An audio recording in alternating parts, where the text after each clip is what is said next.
মাত্র মাথা খারাপ হয়েছে নাকি তুমি? 2 দিন হাতটাকে রেস্ট দিলে তোমার ঠিক আছে? তোমার নাকি বলছে হাতের হাড় সরে গেছে।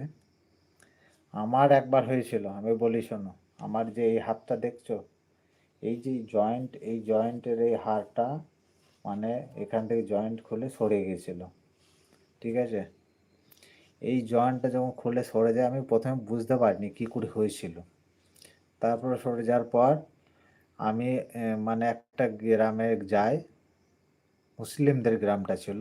উনি মানুষটা যিনি ঠিক করতেন, হাড় ঠিক করতো, বসিয়ে দিত, মুসলিম লোক ছিল তোমাদের। তো উনি হাতটা ঠিক করে আমার করে দিয়ে বাঁশ দিয়ে বেঁধে দিয়েছিল এখানে, যাতে আমি হাতটা নড়াচড়া না করতে পারি, এইখান থেকে এইখানে, যাতে আমি হাতটা ভাঁজ করতে না পারি। বাঁশ দিয়ে 15 দিন বাঁধা ছিল, জানো?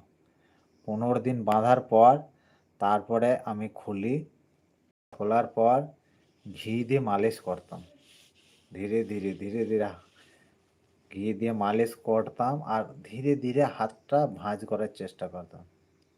মোটামুটি 1 মাস পর তুমি হাতটা ঠিক করে মানে ভাঁজ করতে পারি।